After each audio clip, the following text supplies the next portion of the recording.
I have had a couple of questions on how we collect Chromebooks for students at the end of the year. So I wanted to share our process and then give you the opportunity to use the same form that we do to collect these. Now, Mechanicsburg is a little different in how we utilize Chromebooks.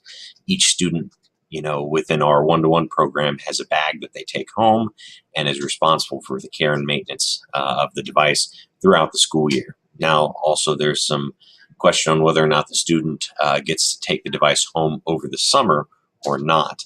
And if they do get to take that home over the summer, that means they have paid for the device in full. If they've not paid for the device, then the device stays here over the summer. So I wanted to show you a little bit about this process.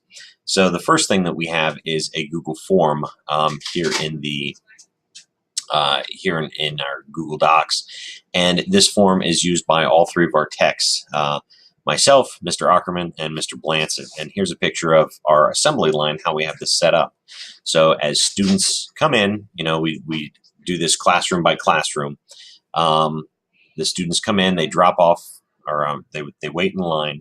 They work through an assembly line here where they're cleaning their Chromebooks themselves. They're learning to care for their devices themselves, right? So cleaning the screen, making sure it's in good working order, and then they sit down with one of the three of us, Mr. Blancett, myself, or Mr. Ackerman.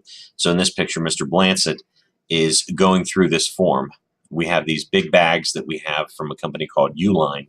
They're 26 inches by 18 inches, something like that. They're big enough to put the entire bag in, our entire Chromebook bag in the device. So what that does is it allows us to put it in the device, collect all the objects that may fall out of the bag, whatever, anything like that. That's all in the device.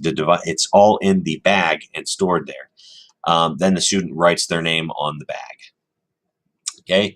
At this point, we also have the student fill out the first part of this form. So let's take a look at this. They fill out their last name, their first name, their school email address, and then they choose their graduating year. In this example, class of 2019, all the way up to 2023.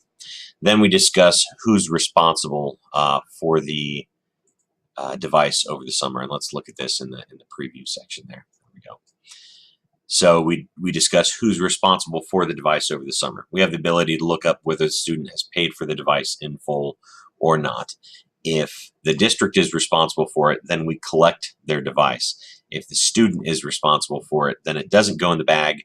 After it's cleaned and inspected, then we give the device back to the student. Okay, so the first thing that we inspect in our 21-point inspection, and I don't know how many points there are, I just said 21 because it sounded cool. So we check the higher ground bags. This year, going forward, we'll probably switch over to bump armor because those bags are just as reliable and a little more cost effective for us. But higher ground is what we used. We determine whether the zipper was in good working condition, damaged, missing, whether they left it at home. Clearly you can't leave the zipper at home, or maybe you can, but we also have the ability to see notes, right? So we go through and we inspect the bag for the zipper, the bag condition, the handle, the student tag. Each bag has a student tag on the front right there with their name on it, whether or not the student has lost that, is missing, that kind of stuff. The plastic straps and the bag strap. So we take all that information and we write it down. And if there's anything that we see in the notes, for example, some students take off their bag strap.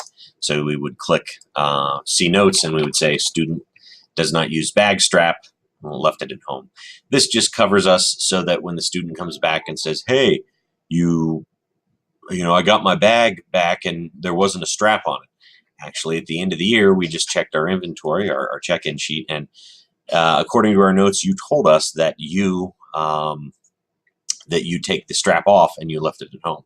There's proof of this because all the way at the bottom, it says, send me a copy of the response. That's the last thing that we check and turn on so that the student also gets a copy of this. So just to, keep everything consistent. This form has helped us out many times over the past couple of years that we've done it. The next thing we look at is the power adapter and the charger.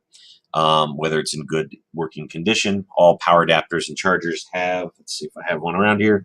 I do not have a name, labels and different things like that on it. Again, we document that here. If a student says I left mine at home, that's fine. If you don't bring it back tomorrow, you'll be charged for it if you're turning it in. We also use snap-on cases, and from a company called iPearl. So as you can see, this is one of our tech loaner devices. This snap-on case is purple, and we just say, yes, the top color is purple, the bottom color is purple. And we do this, again, to make sure that, hey, we got the right case for the student when they turned it in. Yes, the top and the bottom can be different. It doesn't matter. It's up to the student whether they want to customize it or trade with another student. As long as the trading of the tops and the bottoms from the iPearl covers are consensual, I have no problem with it. Okay, and then we go to identify it as well. Or we go to evaluate the snap-on cover as well. They have these tiny little legs that pop off, and they have these little nubs that go on the bottom. iPearl used to send us replacement nubs, and I think we've outworn our welcome for doing that. So they no longer do that. So we just bought some off of Amazon.com, and then we use this little guy called Scotch Weld, which it glues plastic to rubber, and boy, does it work well. But it tastes awful. So anyway, we select, whether or not they have the feet, and then that's just part of our replacement process over the summer. We'll put the little rubber legs back on. Again, type in any notes, and then we look at the device as well. What model is it specifically, and is the condition good? Is the glass broke? The bezel, the keyboard, the trackpad? Are they missing any screws out of the bottom? Is the hinge working well? Is the Dell sticker number at the bottom, is that still visible? We had some issues where some liquid had gotten on the bottom of the Chromebook, and that serial number just wipes off on the early models. Whether it has the lost and found sticker, and again, every Chromebook has a lost and found sticker on the bottom, or an inventory sticker, so we make sure that that's on there as well.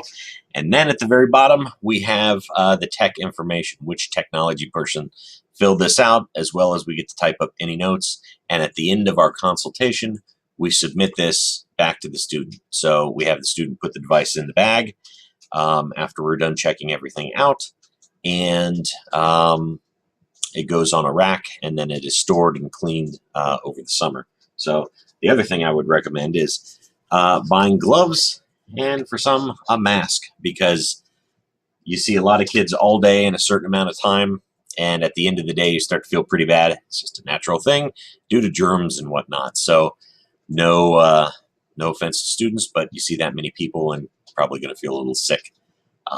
So anyway, that's how our process works. So what I've done is, in this tweet that I'm sending out, I've included a link. So when you click on the link, it's going to ask you to make a copy of this. And again, you can use this and edit or customize this on your own.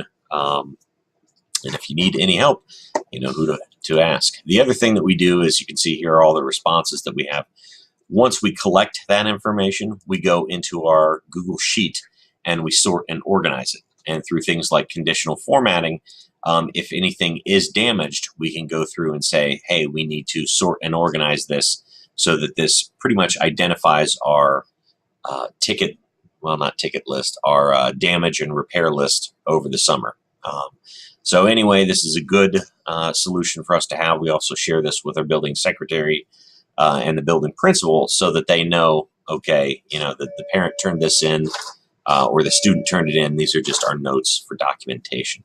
So again, if you have any questions on how this works, please let me know. I'd be happy to help you out.